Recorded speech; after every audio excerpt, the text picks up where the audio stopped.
La guerre est en train de changer sous nos yeux. Et j'aurais aimé, évidemment, que toutes ces belles et nouvelles et prometteuses technologies fussent employées à la paix, parce que les meilleurs esprits de tous les temps ont conçu des armes comme Nobel, comme Tesla, comme Archimède, comme Einstein. Et pourtant, évidemment, ils auraient pu davantage travailler sur la paix. Et quand ils l'ont fait, comme Tesla, eh bien, ils ont changé le monde. Donc oui, le complexe militaro-industriel, les complexes militaro-industriels de chaque pays continuent d'innover, mais à chaque fois qu'une technologie militaire passe dans le monde civil, elle change le monde, qu'il s'agisse justement du GPS, des moteurs de jet, de l'informatique, etc.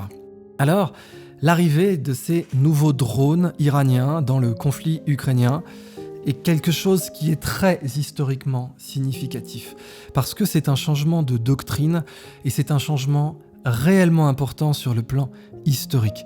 Un peu comme les taxis de la Marne, la réquisition par ce génie qu'était Gallieni des moyens motorisés parisiens, civils, pour pouvoir, à l'époque le terme est devenu une légende, leur tomber sur le poil, je cite, à savoir faire un mouvement qui n'était pas prévu dans les manuels militaires, même d'ailleurs les manuels militaires allemands qui étaient pourtant les grands défenseurs de la guerre de manœuvre qui allait devenir le Blitzkrieg, même si les Allemands n'utilisaient pas ce terme eux-mêmes, et ils avaient écrit en tout cas qu'une armée qui est battue en retraite pendant autant de temps contre-attaque avec une telle efficacité, c'est quelque chose que nous n'avions jamais prévu dans nos manuels. Et c'est ça que Gallieni a fait, c'est ça qui aurait pu être fait d'ailleurs en 1871. Mais à l'époque, et Henri Guillemin en parle très bien, le camp déjà des collaborateurs a préféré ne pas appuyer la contre-offensive depuis la Loire par Gambetta contre l'occupant allemand et a préféré capituler plutôt que de laisser la France se battre. Mais en 14, eh bien, la France a réussi à protéger Paris grâce à cette innovation. Et cette innovation était en quelque sorte low-tech, non pas que les taxis n'étaient pas du dernier cri, mais low-tech parce que c'était des technologies civiles qui ont été réquisitionnées pour pouvoir obtenir un effet psychologique. Certes, les taxis de la Marne n'ont pas été décisifs au total à l'échelle stratégique, mais ils ont été un symbole d'une contre-offensive plus large qui, elle, a été décisive sur le plan stratégique. Alors, l'apparition de ces drones low-tech, justement, iraniens, les Shahed 131, interroge énormément la conduite de la guerre aujourd'hui et le futur, justement, de la guerre. Et le fait que, dans le temps, on investissait dans des avions qui coûtaient des centaines de millions de dollars à fabriquer et des dizaines, voire des centaines, voire, dans le cas américain, des milliers de milliards de dollars en recherche et développement, conception, prototypage. Et là, on se retrouve avec un bricolo qui a littéralement au cul un moteur de mobilette à 50 chevaux, ça veut dire que vous pourriez le conduire sans permis, le bazar, qui fait littéralement un bruit de motobilette comme le Dax de votre meilleur pote quand vous étiez au lycée. Et cette saloperie, à 10 000 balles, eh bien, peut vous faire péter des centrales électriques et peut vous faire péter des infrastructures avec tout un tas d'avantages supplémentaires comme le loitering, c'est-à-dire la capacité à planer pépouze dans le ciel, à faire des cercles ou des trajectoires plus dures à intercepter jusqu'à frapper sa cible. Et le fait que ça ne coûte que 10 000 dollars par rapport à des missiles comme les Calibres ou les Tomahawk américains qui eux partent plutôt sur 2 millions, eh bien vous permet de saturer le ciel puisque oui, ces drones sont littéralement 50 fois moins chers que ces missiles de croisière américains. Et donc ça change complètement la guerre parce que vous pouvez pratiquer la saturation. Et quelqu'un qui a des moyens antiaériens ne va pas pouvoir intercepter tous vos vecteurs. En plus de ça, vous n'avez pas une trajectoire balistique puisque vous êtes un drone hautement manœuvrable, même si vous avez un pauvre moteur de 50 chevaux pour vous propulser. Et donc l'interception, la courbe de poursuite, c'est ça l'objet mathématique que l'on utilise pour une interception de missile, eh bien n'est plus du tout trivial. Et si vous ajoutez à ça la saturation, on entre en fait dans des mathématiques qui sont comparables à la cryptographie, c'est-à-dire qu'au bout d'un moment, les moyens de votre adversaire ne sont plus assez grands face à la saturation mathématique des trajectoires possibles possible, et donc vous allez vous en prendre une, exactement comme les planeurs nucléaires hypersoniques aujourd'hui dont dispose la Russie. Vous allez vous en prendre une parce que vous avez des têtes Mirvé, ou vous avez plusieurs planeurs qui sont embarquables avec un seul lanceur, notamment avec le dispositif Sarmat que l'OTAN a appelé Satan 2, pour bien expliquer à quel point il les fait légitimement flipper. Mais ces petits drones low-tech, ils changent la guerre aussi, parce que vous pouvez saturer le champ de bataille avec. Mais allons plus loin, parce qu'en fait, ce à quoi on assiste, c'est la noétisation des conflits. Charles de Gaulle avait parfaitement compris que la mécanisation des conflits allait changer le monde, et Churchill aussi l'avait compris. C'est lui d'ailleurs qui avait financé les programmes de tanks. Les tanks, c'était déjà un nom de code, ça voulait dire citerne. Ce n'était que des citernes d'eau, présumément d'eau ou de pétrole, qui allaient être amenés sur le champ de bataille pendant les grandes contre-offensives de 1917. Mais en fait, ces tanks, et le mot est resté, n'étaient pas des citernes d'eau, étaient des engins blindés. Eh bien, cette mécanisation, oui, elle a permis aux Allemands, qui avaient tiré les leçons de la contre-offensive de 1914, d'occuper Paris trop vite avant qu'une résistance efficace puisse être montée et que des contre-offensives efficaces puissent être établies. Et donc, aujourd'hui, la mécanisation, c'est la noétisation, c'est-à-dire l'injection d'intelligence, du grec nous, l'esprit.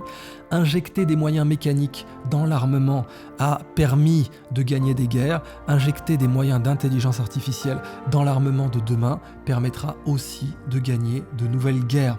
Et en cela, malheureusement, la France n'est pas encore assez préparée. La bonne nouvelle, c'est que l'aspect low-tech de ces drones permettrait de créer comme ça des Fab Labs de l'armement en France. Et je m'en veux d'utiliser un terme pareil, puisque les Fab Labs sont au contraire là, comme les Botteguets de la Renaissance, pour stimuler le génie civil, l'ingéniosité du monde civil, et stimuler les moyens de paix plutôt que de guerre.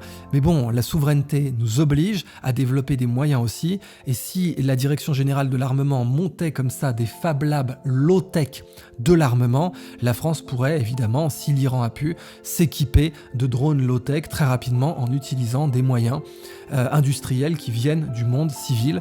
Après tout, le Panhard EBR par exemple, engin de reconnaissance blindé à canon, utilisait des roues de tracteur pour pouvoir mieux adhérer au sol boueux, et c'est pas la première fois qu'on utilise des applications du monde civil dans le monde militaire, même si évidemment, encore une fois, je préfère que ce soit le contraire. Dans les drones aussi, justement, on peut avoir des drones logistiques.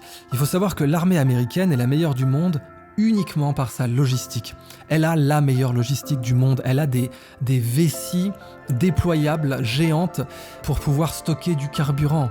Elle est capable d'intervenir n'importe où dans le monde en très peu de temps. Et comme on le dit en affaires militaires, les amateurs parlent de stratégie, mais les professionnels parlent de logistique. Et la logistique américaine est non seulement la meilleure du monde, mais la meilleure que l'histoire est connue. Pas seulement le monde contemporain, mais l'histoire de la logistique n'a jamais vu des moyens pareils. Or aujourd'hui, qu'est-ce qui a fait que les Russes n'ont pas pu atteindre leur objectif initial en Ukraine, c'est-à-dire d'aller jusqu'à Kiev? Eh bien, c'était leur pauvre logistique, leur mauvaise logistique.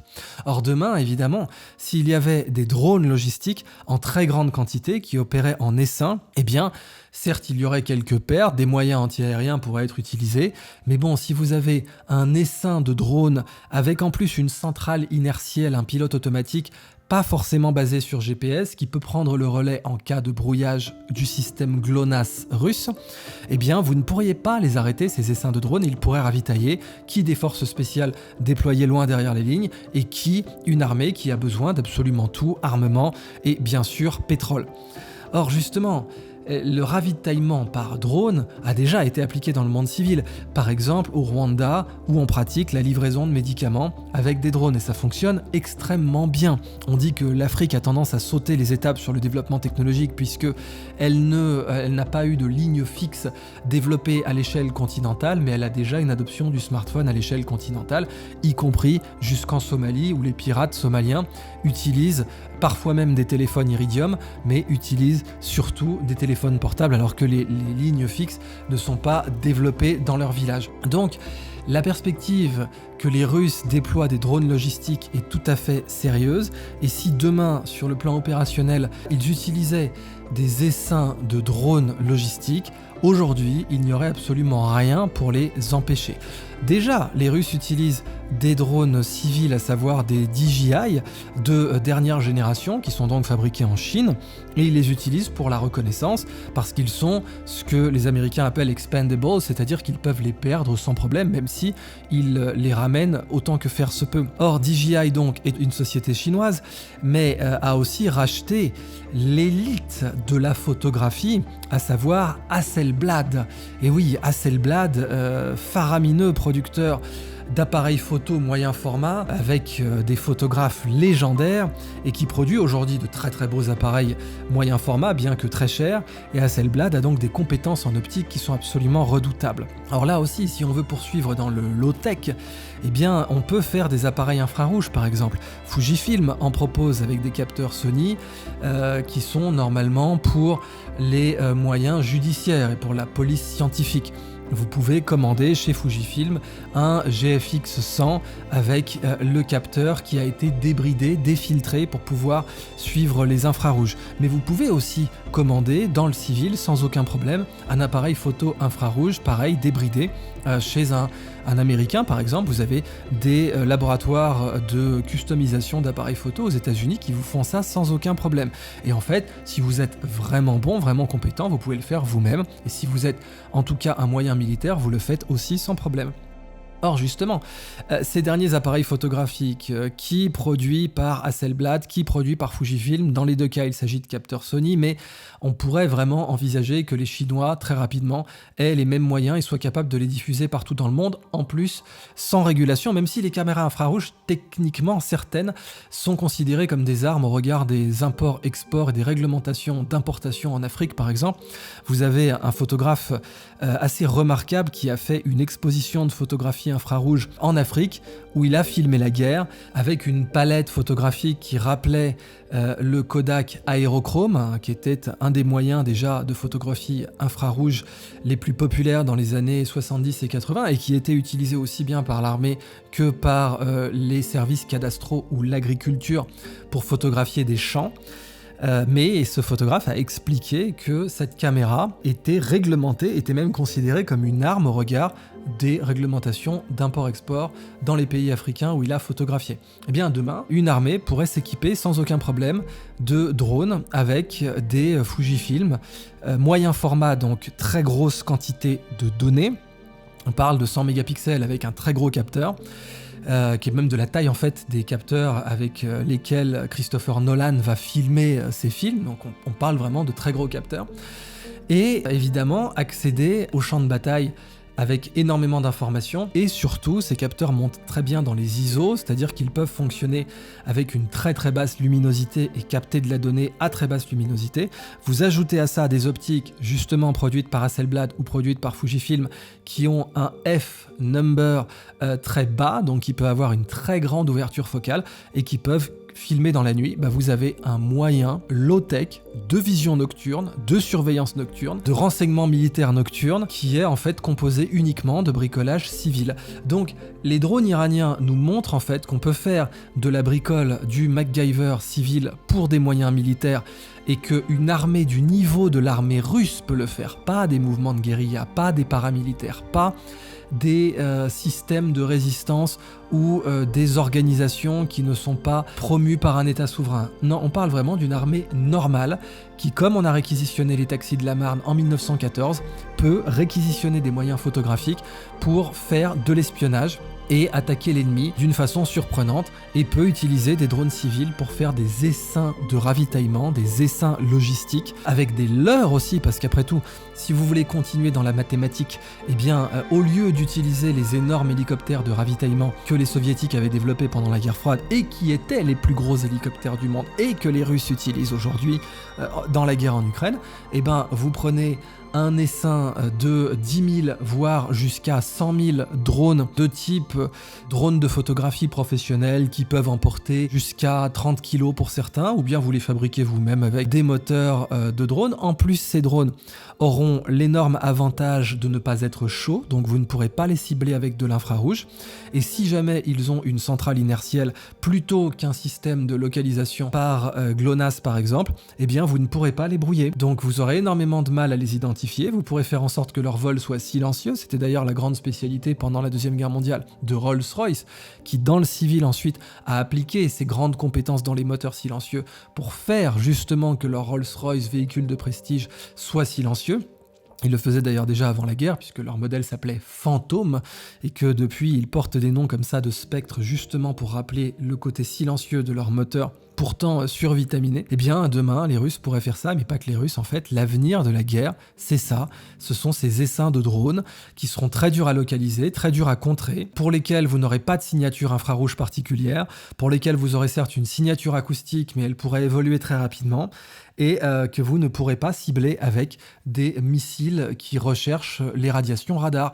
Par contre, ces drones-là, eux, pourraient avoir des moyens anti-radar, le fameux donc SEAD ou Wild Weasel, Suppression of Enemy Air Defense, qu'ont déjà d'ailleurs les drones iraniens que les Russes ont customisés. Ils les ont customisés justement pour mettre leur centrale GLONASS dedans et pour mettre des moyens de tracking des radars ennemis davantage à disposition de leurs troupes. Et là, évidemment, ça va devenir de plus en plus compliqué si vous voulez cibler la logistique ennemie, parce que on peut prendre un scénario d'engagement typique. Vous êtes un soldat qui veut abattre la logistique russe, vous voyez des drones passer, vous décidez de tirer un missile en espérant même qu'un missile infrarouge fonctionne. Bon, dans le cas de drones électriques, il ne fonctionnerait pas. Eh bien, si jamais les choses vont mal de votre côté, vous n'avez abattu qu'un leurre, vous n'avez abattu qu'un drone qui portait une caisse vide, et ensuite l'ennemi a votre position et va vous tirer dessus à l'artillerie, ou bien donc si vous avez utilisé un missile anti-radar, eh bien l'ennemi a identifié votre position et va riposter immédiatement avec d'autres drones. Ça va considérablement compliquer la guerre. Je ne parle même pas bien sûr du développement imminent des drones bipèdes. Boston Dynamics arrête pas de les montrer. Pour l'instant, ils ne sont pas prêts à être déployés sur le champ de bataille, mais c'est hélas l'avenir abominable qui nous attend, des armées de droïdes à la Star Wars qui vont envahir les champs de bataille et qui seront capables de se planquer et de rester déconnectés très longtemps, planqués quelque part avec pourquoi pas du camouflage en forme de pierre. Tout est possible et envisageable. Et puis ensuite évidemment qui offrirait à l'armée d'invasion la possibilité de s'en foutre des pertes, puisqu'aujourd'hui le problème de la Russie c'est ça, c'est le problème des pertes. Donc on a vraiment ce mélange à la fois de noétisation du conflit et de low-tech.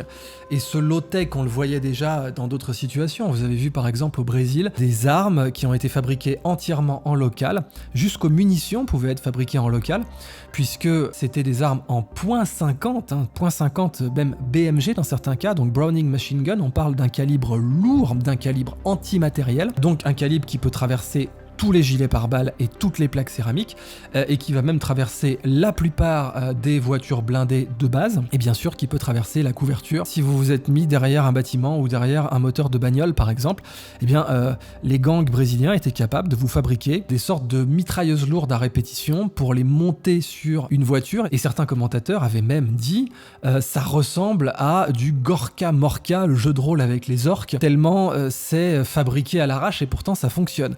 Et en fait, on peut tout à fait envisager que des mouvements de guerre civile ou des mouvements paramilitaires se mettent à fabriquer comme ça des mitrailleuses lourdes, complètement custom, et ils pourront même fabriquer la poudre, puisque la nitrocellulose, c'est en réalité très facile à fabriquer. À une époque même, en fait, les balles de ping-pong étaient fabriquées en nitrocellulose. Donc, ce mouvement low-tech mondial, il est vraiment à surveiller, dans le sens où il change la guerre, il la change à toutes les échelles. Évidemment, certaines bureaucraties sont pas du tout capables de comprendre l'impact, exactement comme les bureaucraties du temps de Charles de Gaulle.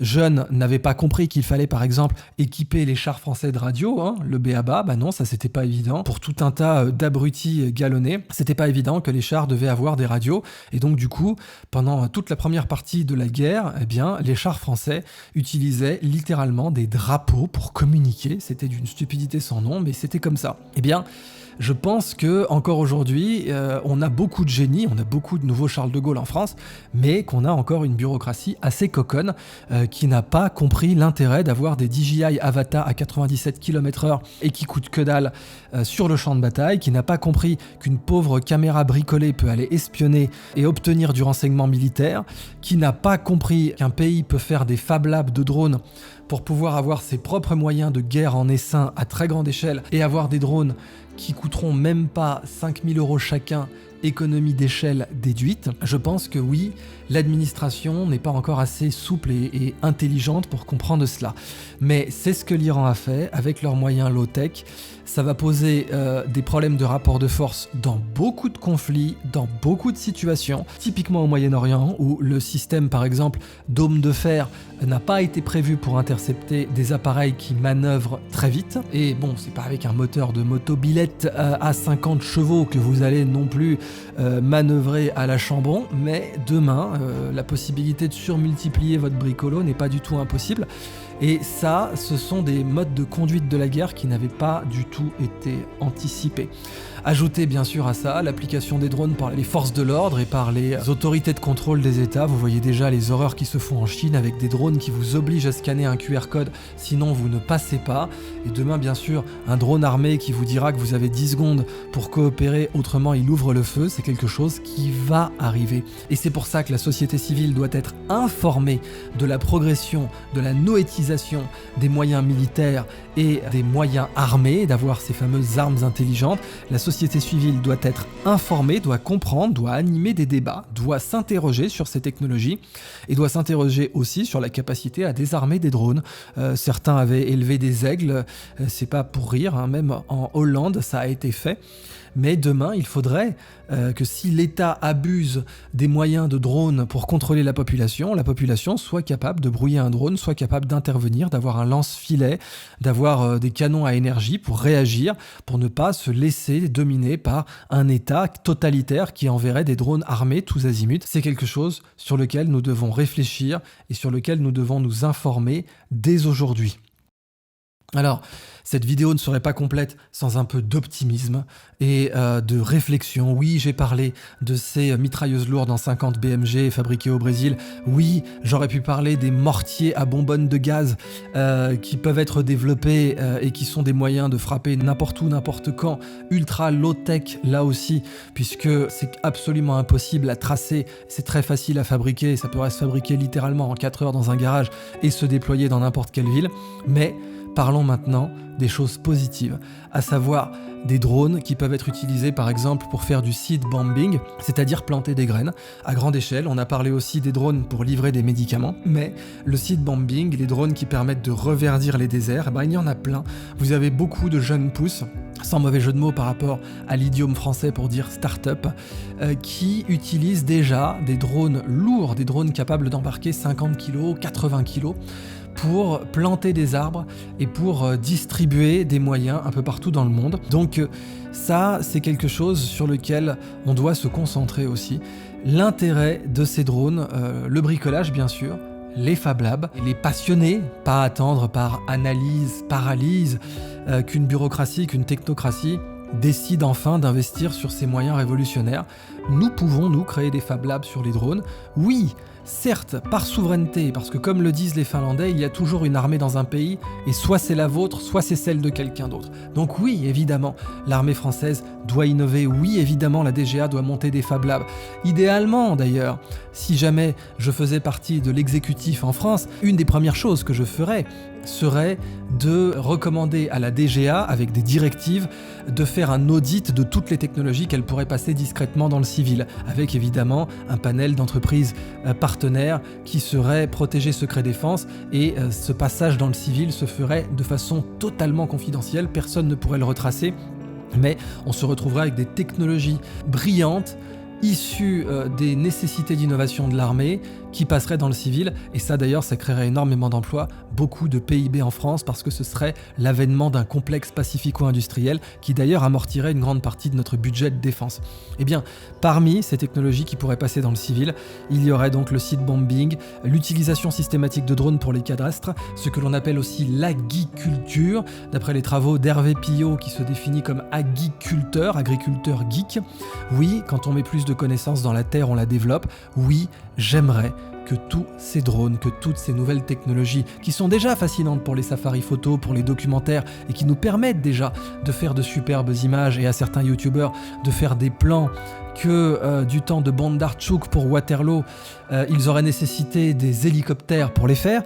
Mais j'aimerais enfin qu'on utilise ces superbes technologies à notre disposition pour construire plutôt que détruire.